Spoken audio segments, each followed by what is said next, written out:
Hi friends, welcome back to YouTube channel. ഇന്ന് നമ്മൾ 10ാം ക്ലാസ്സിലെ മലയാളം ഫസ്റ്റ് വെള്ളത്തിന് തെളിയാതിരിക്കാനാവില്ല എന്ന പാഠഭാഗമാണ് നോക്കുന്നത്. അപ്പോൾ നമുക്ക് നേരെ വീഡിയോയിലേക്ക് കടക്കാം. കാടിൻ്റെ മൗനത്തിൽ നിന്ന് സ്നേഹത്തിൻ്റെ ഉറവകളിലേക്ക്.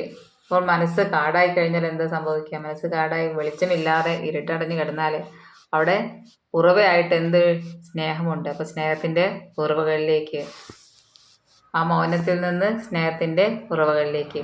വെള്ളത്തിന് തെളിയാതിരിക്കാനാവില്ല. അപ്പോൾ വെള്ളത്തിന് എന്താണ്? തെളിയാതിരിക്കാൻ ആവില്ല. അപ്പം നമുക്ക് എന്താണ് ഇവിടെ പറഞ്ഞത് നോക്കാം. 3 ദിവസമായി നൂർ മുഹമ്മദ് ഒരു പെൺകുട്ടിയെ ശ്രദ്ധിക്കുന്നു. തുടർച്ചയായി അവളെ വെള്ളത്തിനരികിൽ കണ്ടെത്തി.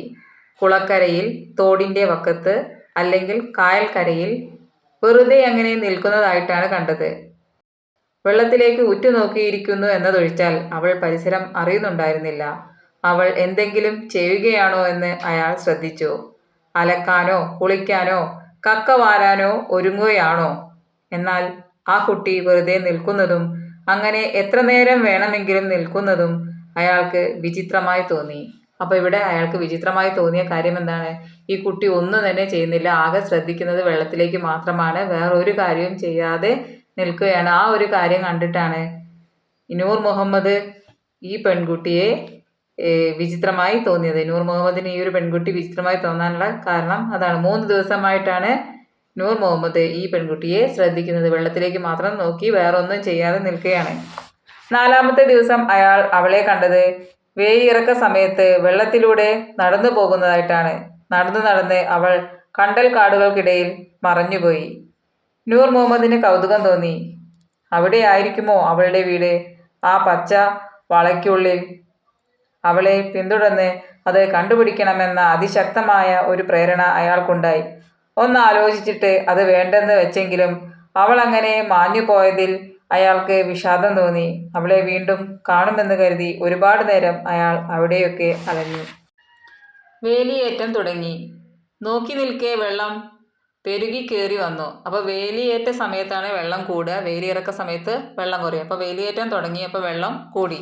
തോണിയില്ലാതെ കടന്നു പോകുക വയ്യെന്നായി. അവൾ തിരിച്ചു വന്നതേയില്ല. താൻ എന്തിന് അസ്വസ്ഥനാകുന്നു എന്ന് നൂർ മുഹമ്മദ് അത്ഭുതപ്പെട്ടു. വിളറിയ മെലിഞ്ഞ ഒരു പെൺകുട്ടി. പുലർകാലത്തെ ചന്ദ്രകിരണം പോലെ അവൾ വെള്ളത്തിലേക്ക് ഉറ്റുനോക്കി നിൽക്കുന്നത് കണ്ടു. വെള്ളത്തിലൂടെ നടന്ന് അവൾ അപ്രത്യക്ഷയാവുന്നത് കണ്ടു. ആരും ഒരില പോലും നുള്ളിയെടുക്കാത്ത കനത്ത കാട്ടിനുള്ളിൽ അവൾ മറഞ്ഞു നിൽക്കുന്നു. വരികയാണെങ്കിൽ അവൾ ഏതിലേ വരും? ആദിയെ ചുറ്റിക്കിടക്കുകയാണ് പച്ചവള. അപ്പം ഈ ഒരു പെൺകുട്ടിയെ കാണുന്നില്ല. അപ്പോൾ കുറേ സമയം ആ പെൺകുട്ടിയെ ശ്രദ്ധിച്ചത് കാരണം, അവൾ ആ വഴിക്ക് നദിയിലൂടെ നടന്നു പോയത് കാരണം ഈ കണ്ട ആൾക്ക് വളരെയധികം ആദിയായി. എന്ത് സംഭവിച്ചിട്ടുണ്ടാകും എന്നോർത്ത് അയാൾക്ക് വളരെ വിഷമമായി. കഥാപാത്ര നിരൂപണം എഴുതുമ്പോൾ നമ്മൾ ആ പ്രയോഗ ഭംഗിയൊക്കെ എഴുതണം. അപ്പോൾ ഇവിടെ പറഞ്ഞ പുലർകാലത്തെ ചന്ദ്രകിരണം പോലെയാണ് ആ വിളറിയ മെലിഞ്ഞ പെൺകുട്ടി. അപ്പം നൂർ മുഹമ്മദ് ആ പെൺകുട്ടിയെ പറ്റി പറയുന്നത് എന്താണ്? പുലർകാലത്തെ ചന്ദ്രകിരണം പോലെ. അത്രയ്ക്കും വിളറിയതാണ്, മെലിഞ്ഞതായിട്ടുള്ള ആ പെൺകുട്ടിയെ ഉപമിച്ചിരിക്കുന്നത് ചന്ദ്രകിരണം പോലെ. അതുപോലെ പച്ച വളയ്ക്കുള്ളിൽ എന്ന് പറഞ്ഞാൽ എന്താണ്? ഇപ്പം 2ാമത്തെ പാരഗ്രാഫിൽ പച്ച വളയ്ക്കുള്ളിൽ, അതായത് കാട് നിറഞ്ഞ സ്ഥലമാണ്. അപ്പോൾ പച്ചവള എന്ന് പറഞ്ഞാൽ നിറഞ്ഞ പച്ച നിറത്തിൽ ആ കാട് കാണപ്പെടുന്നു. അതാണ് അവിടെ പറഞ്ഞ പച്ച വളയ്ക്കുള്ളിൽ. ഇനി അതിലെവിടെയാണ് അവളുടെ വീട്? ആമുഖക്കാരൻ പറഞ്ഞിരുന്നു. കാട്ടിലേക്ക് പല വഴികളുണ്ട്. കാട്ടിൽ നിന്ന് പുറത്തു കടക്കാനും പല വഴികളുണ്ട്. അപ്പോൾ കാട്ടിലേക്ക് പല തരത്തിലെ വഴികളുണ്ട്. അതുപോലെ തന്നെ കാട്ടിൽ നിന്ന് പുറത്തേക്ക് വരാനും വഴികളുണ്ട്. ഒരു വഴിയിലൂടെ കാട്ടിനുള്ളിൽ കടന്ന് വേറൊരു വഴിയിലൂടെ അവൾ തിരിച്ചു വന്നിരിക്കാം. ഒരു പക്ഷേ അവളുടെ വീട് ഇവിടെയെങ്ങാനും ആയിരിക്കാം. നിലാവുദിക്കുമ്പോൾ അവൾ തിരികെ വരും. നൂർ മുഹമ്മദ് വിചാരിച്ചു. അവളെ കാണാതിരിക്കും തോറും താൻ അസ്വസ്ഥനാകുന്നുണ്ടെന്ന് നൂർ മുഹമ്മദ് തിരിച്ചറിഞ്ഞു. അയാൾക്കത് മധുരമായി തോന്നി. ആദിയുടെ നാടിഞരമ്പുകൾ പോലെ തലങ്ങും വിലങ്ങും തോടുകൾ, ചാലുകൾ, കുളങ്ങൾ, ഉറവകൾ, കിണറുകൾ, വെള്ളം തുളുമ്പിത്തെറിക്കുന്ന വയലുകൾ, ഏറ്റിറക്കങ്ങൾ കൊണ്ട് മുറുകുകയും അഴിയുകയും ചെയ്യുന്ന തണ്ണീർത്തടങ്ങൾ, കുഴമറിഞ്ഞ ചതുപ്പുകൾ, വെള്ളത്തിലേക്ക് ചാഞ്ഞ മിഴികളോടെ ഒരു പെൺകുട്ടി അവിടെ എവിടെയെങ്കിലും ഉണ്ടോ എന്നന്വേഷിച്ചുകൊണ്ട് നൂർ മുഹമ്മദ് 5-ാം ദിവസവും അലഞ്ഞു നടന്നു. അപ്പം അങ്ങനെ 5 ദിവസവും നൂർ മുഹമ്മദ് 3 ദിവസം ആ കുട്ടിയെ നിരീക്ഷിച്ചു. പിന്നീട് 4-ാമത്തെ ദിവസം 5-ാമത്തെ ദിവസമൊക്കെ നൂർ മുഹമ്മദ് ആ കുട്ടി എവിടെയെന്ന് അന്വേഷിച്ച് നടന്നു. അയാൾക്ക് അവളെ കണ്ടെത്താനായില്ല. എന്താണിത്? നൂർ മുഹമ്മദിന് ആശ്ചര്യം തോന്നി. വെള്ളം എന്നെ കൊണ്ടുപോകുന്നു, കാറ്റ് എന്നെ കൊണ്ടുപോകുന്നു. ജീവിതത്തിൽ ഇതുവരെ ഞാൻ കണ്ടെത്തിയിട്ടില്ലാത്തത്, കണ്ടെത്തേണ്ടത് എവിടെയോ മറഞ്ഞിരിക്കുന്നു. ഇലയുടെ മറവിൽ, ജലപാളികളുടെ അടിയിൽ, ഒരു മീനുടലിന്റെ നിഴലിൽ, എവിടെയോ. ദൈവമേ! നൂർ മുഹമ്മദ് അത്ഭുതപ്പെട്ടു. അവളുടെ താരുണ്യമാണോ കാന്തം ഇരുമ്പിനെ എന്നോണം എന്നെ വലിച്ചു കൊണ്ടുപോകുന്നത്? അയാൾ ഒരു തോണിയിൽ നിരാലംബനായി കിടന്നു. കാറ്റ് ഓളങ്ങളോട് പറഞ്ഞ ദിക്കിലേക്ക് തോണി അയാളെ കൊണ്ടുപോയി. അപ്പോൾ ഒന്നും ചെയ്യാൻ പറ്റാതെ അയാൾ അവിടെ ആ തോണിയിൽ കിടക്കുകയാണ്. ആ പെൺകുട്ടി എവിടെ പോയി എന്നുള്ള വിചാരം മാത്രമേ ഉള്ളൂ. ഒന്നും ചെയ്യാനും പറ്റുന്നില്ല. ആ തോണി കാറ്റ് ഓളങ്ങളോട് പറഞ്ഞ ദിക്കിലേക്ക്, ഇപ്പം കാറ്റ് ആ തോണിയെ അങ്ങനെ കൊണ്ടുപോയി. ആ കാറ്റിനനുസരിച്ച് തോണി പോയി. നിലാവിൻ്റെ അരിപ്പയിലൂടെ പ്രപഞ്ചത്തെ കണ്ടുകൊണ്ട് നൂർ മുഹമ്മദ് കിടന്നു. ഇപ്പം ഇവിടുത്തെ പ്രയോഗം നോക്കൂ. നിലാവിൻ്റെ അരിപ്പയിലൂടെ, നിലാവാകുന്ന അരിപ്പയിലൂടെ, അതായത് നിലാവിലൂടെ പ്രപഞ്ചത്തെ കണ്ടുകൊണ്ട് ആ രാത്രി ആ നിലാവത്ത് ചുറ്റും ഉള്ള പ്രകൃതിയെ നിരീക്ഷിച്ചുകൊണ്ട് നൂർ മുഹമ്മദ് കിടന്നു. തലേനാളത്തേക്കാൾ ഉത്കണ്ഠാകുലവും വേദനാജനകവുമായിരുന്നു അന്നത്തെ അയാളുടെ അലച്ചിൽ. അവൾ ആരെന്നോ എന്തെന്നോ അറിഞ്ഞുകൂടാത്തതിനാൽ അവളെപ്പറ്റി ചോദിച്ചറിയാൻ നിർവാഹമില്ലായിരുന്നു. അപ്പോൾ അവൾ ആരാണ്, എന്താണ്, ഒന്നും അറിയില്ല. അപ്പം അതുകൊണ്ട് ആരോടും ചോദിക്കാൻ കഴിയില്ല. ആരാണ്, എന്ത് ചോദിക്കാനാണ്? അവളെക്കുറിച്ച് ഒന്നും തന്നെ അറിയില്ല. നിങ്ങൾ ആരെങ്കിലും കണ്ടോ മെലിഞ്ഞ് വിളറിയ ഒരു പെൺകുട്ടിയെ എന്ന് ചോദിച്ചാൽ താൻ പരിഹസിക്കപ്പെട്ടേക്കും. തണുത്ത കാറ്റ് അയാളുടെ നെറുക തലോടി, ഇമകളെയും ചുംബിച്ചു, മിഴിയിഴകളെ താരാട്ടി. അയാൾക്ക് ഉറക്കം വന്നു. വെള്ളം ഒരു മടിത്തട്ടാണ്. 6-ാമത്തെ ദിവസം. അങ്ങനെ 5 ദിവസം കഴിഞ്ഞു. അന്വേഷിച്ചു, തീരെ കണ്ടെത്തിയില്ല. അങ്ങനെ 6-ാമത്തെ ദിവസമായി. അത് വളരെ വേഗം അയാളെ അവളോടടുപ്പിച്ചു. ചെറിയ ഒരാമ്പൽ കുളത്തിൻ്റെ കരയിൽ അയാൾ അവളെ കണ്ടെത്തി. നൂർ മുഹമ്മദിൻ്റെ ഹൃദയമിടിപ്പുകൾ പെരുകി. അവളെ സമീപിക്കാൻ തനിക്ക് ധൈര്യം വരുന്നില്ലെന്ന് അയാൾ അറിഞ്ഞു. എങ്കിലും അവൾക്കരികിൽ നിന്ന് മാറിപ്പോകാനും അയാൾക്കാവില്ലായിരുന്നു. കുല്ലിസൈ മിനൽ മാ ഇ, നൂർ മുഹമ്മദ് പറഞ്ഞു. എല്ലാം വെള്ളത്തിൽ നിന്ന്. പെൺകുട്ടി തിരിഞ്ഞു നോക്കി. ശിശുഭാവം വിടാത്ത ഒരു മുഖം അയാൾ കണ്ടു. വിഷാദത്തിനും ദുഃഖത്തിനുമിടയിൽ മുറുകെ പൂട്ടിയ മനോഹരമായ അധരങ്ങൾ കണ്ടു. കഥ പറച്ചിൽക്കാരനെ നോക്കി പെൺകുട്ടി പരിചയഭാവത്തിൽ തലയാട്ടി. നൂർ മുഹമ്മദിന് അവളുടെ അടുത്തേക്ക് ചെല്ലാൻ ധൈര്യം കിട്ടി. ഇവിടെ ഒറ്റയ്ക്ക് എന്ത് ചെയ്യുന്നു? അയാൾ ചോദിച്ചു. പെൺകുട്ടിയുടെ മുഖം വാടി. ആമ്പൽക്കുളത്തിലേക്ക് ചൂണ്ടിക്കാട്ടിയിട്ട് തന്നോട് തന്നെ എന്നോണം അവൾ പറഞ്ഞു. കലങ്ങിയിരിക്കുന്നു. നൂർ മുഹമ്മദ് പുഞ്ചിരിച്ചു. കലങ്ങിയത് കുറെ കഴിഞ്ഞാൽ തെളിയില്ലേ? പെൺകുട്ടി നിഷേധാർത്ഥത്തിൽ തലയാട്ടി. അല്ല, കഴിയില്ല എന്ന ഭാവത്തിൽ തലയാട്ടി. ഇല്ല, തെളിയുന്നില്ല. നൂർ മുഹമ്മദ് അവളുടെ അടുത്തേക്ക് ചെന്നു. ആമ്പൽക്കുളത്തിലേക്ക് ഉറ്റുനോക്കിക്കൊണ്ട് കുറച്ചുനേരം അവളോടൊപ്പം നിന്നു. വെള്ളത്തിന് തെളിയാതിരിക്കാൻ കഴിയില്ല. അവൾ അത് വിശ്വസിച്ചില്ലെന്ന് അവളുടെ വാടിയ മുഖം വ്യക്തമാക്കി. അവളെ ആശ്വസിപ്പിക്കേണ്ടതെങ്ങനെയെന്ന് അയാൾ കുഴങ്ങി. ഒരു കഥ കേൾക്കാമോ? നൂർ മുഹമ്മദ് ചോദിച്ചു. കറുക പടർന്ന കുളക്കരയിൽ അയാൾ ഇരുന്നു. വെള്ളത്തിലേക്ക് ചാഞ്ഞ മിഴികളോടെ പെൺകുട്ടി കഥ കേൾക്കാൻ തുടങ്ങി. ബുദ്ധന്റെ കഥയാണ്. ബുദ്ധനും ശിഷ്യനായ ആനന്ദനും ഒരു ഗ്രാമത്തിലൂടെ നടന്നു പോവുകയായിരുന്നു. കഠിനമായ വെയിൽ, ക്ഷീണം, വല്ലാതെ ദാഹിക്കുന്നു. ബുദ്ധൻ പറഞ്ഞു, അടുത്തെങ്ങും വെള്ളമില്ല. നമ്മൾ പിന്നിട്ട വഴിയിൽ മനോഹരമായ ഒരു അരുവി ഉണ്ടായിരുന്നു. എന്തു തെളിഞ്ഞ വെള്ളം! 2 നാഴിക തിരിച്ചു നടക്കണം. നീ പോയി ആ ഭിക്ഷാപാത്രം നിറയെ വെള്ളം എടുത്തുകൊണ്ടുവരൂ. ഞാൻ ഈ മരത്തണലിൽ ഇരിക്കാം, ബുദ്ധൻ പറഞ്ഞു. ആനന്ദൻ ഉടനെ തന്നെ പുറപ്പെട്ടു. അപ്പോൾ ഇവിടെ ഒരു കഥ പറഞ്ഞു കൊടുക്കുകയാണ്. ആ പെൺകുട്ടി വല്ലാത്തൊരു സങ്കടത്തിലാണ്. അപ്പോൾ ആ കുട്ടിയുടെ സങ്കടം മാറ്റാനായി ഒരു കഥ പറഞ്ഞു കൊടുക്കുകയാണ് ചെയ്യുന്നത്. അയാൾ അരുവിക്കടുത്തെത്തിയപ്പോൾ നിരനിരയായി കുറെ കാളവണ്ടികൾ അരുവി മുറിച്ച് കടന്നു പോകുന്നത് കണ്ടു. ചക്രങ്ങളും കാളകളുടെ കുളമ്പുകളും അരുവിയുടെ അടിയിലെ ചളി മുഴുവനും ഇളക്കി മറിച്ചുകൊണ്ടിരുന്നു. വെള്ളം കൊഴുത്ത ചളിയായി മാറി. പകുതി ചീഞ്ഞ ഇലകളും അടിയിൽ നിന്ന് പൊന്തി വന്നു. ആനന്ദൻ വെള്ളമെടുത്തില്ല. ദാഹിച്ചു കാത്തിരിക്കുന്ന ബുദ്ധനോട് അയാൾ പറഞ്ഞു, അരുവിയിലെ വെള്ളമാകെ കലങ്ങി മറിഞ്ഞിരിക്കുന്നു.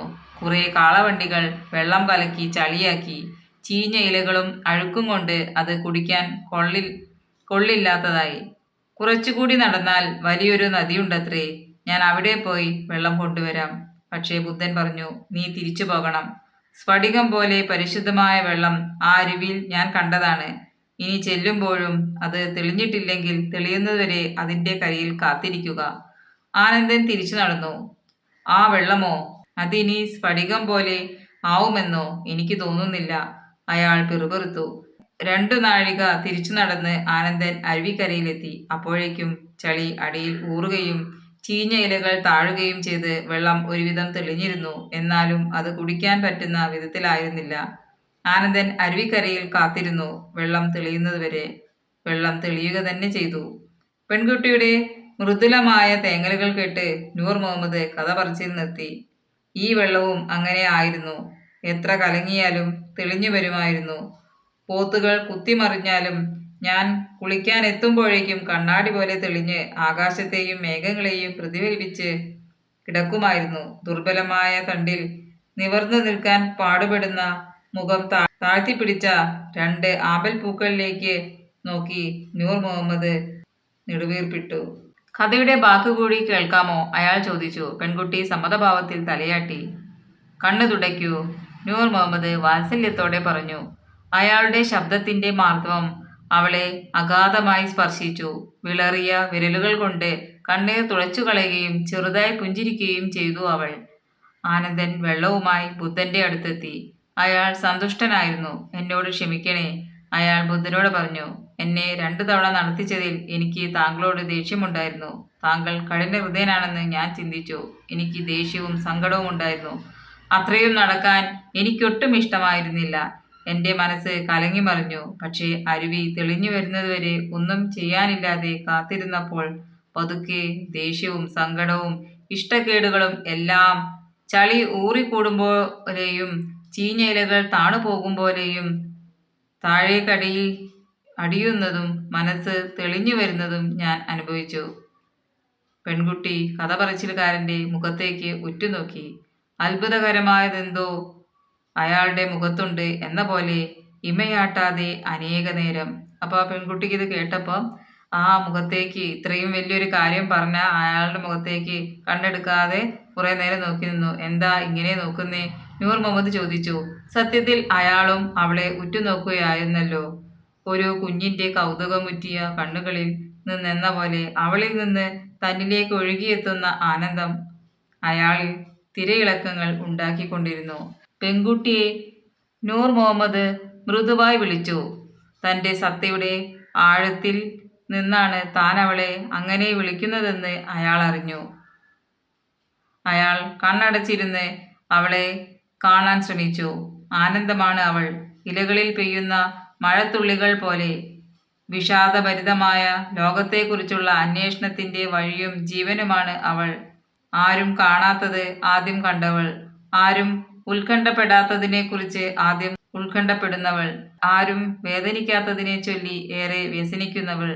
എന്താ കണ്ണടച്ചിരിക്കണേ, പെൺകുട്ടി ചോദിച്ചു. കാണുകയാണ്. കണ്ണടച്ചിരുന്നാൽ കാണുമോ? കാണും, എനിക്കും തീർച്ചയായും. പെൺകുട്ടി കണ്ണടച്ചു. എത്ര നേരം കണ്ണടച്ചിരിക്കണം, അവൾ ചോദിച്ചു. കാണുന്നത് വരെ അവൾ കണ്ണടച്ചിരുന്നു. പിന്നെ കാണാൻ തുടങ്ങി. അനന്തമായ നീലാകാശം, നിർമ്മല തടാകം, പച്ചക്കാടുകൾ, ഒഴുകിയെത്തുന്ന അരുവികൾ, ദൂരെ നിന്ന് കാറ്റിനോടൊപ്പം ആടി ഉലഞ്ഞു വരുന്ന തോണിയിൽ ഏകനായി കണ്ണടച്ചിരിക്കുന്ന കഥ പറച്ചിലുകാരൻ. അയാൾ അടുത്തു വരുംതോറും ഏതോ മൃദുലമായ സുഗന്ധം അവളെ തഴുകുന്നു. ഏതു പൂവിൻ്റെ മണമാണ് നിങ്ങൾക്ക് എന്ന് ചോദിക്കേണ്ടതിന് പകരം അവൾ ചോദിച്ചു, ഏത് പൂവാണ് നിങ്ങൾ?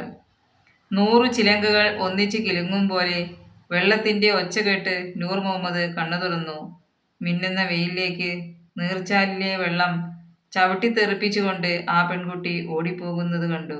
അവൾക്കു ചുറ്റും സ്ഫടികമണികൾ പോലെ വെള്ളം ചിതറിത്തെറിച്ചു കൊണ്ടിരുന്നു. സാറാ ജോസഫിൻ്റെ ഈ കഥ എല്ലാവർക്കും ഇഷ്ടപ്പെട്ട് കാണും. അപ്പോൾ നമുക്ക് എന്തെങ്കിലും വിഷമങ്ങളോ സങ്കടങ്ങളോ എന്ത് തന്നെ മനസ്സിന് അസ്വസ്ഥകരമായ എന്ത് കാര്യങ്ങളുണ്ടെങ്കിലും എന്ത് ചെയ്താൽ മതി? നമ്മൾ വെറുതെ ഇരുന്നാൽ മതി. ഒന്നും ചെയ്യാതെ വെറുതെ ഇരിക്കുക, മനസ്സിനെ വെറുതെ വിടുക.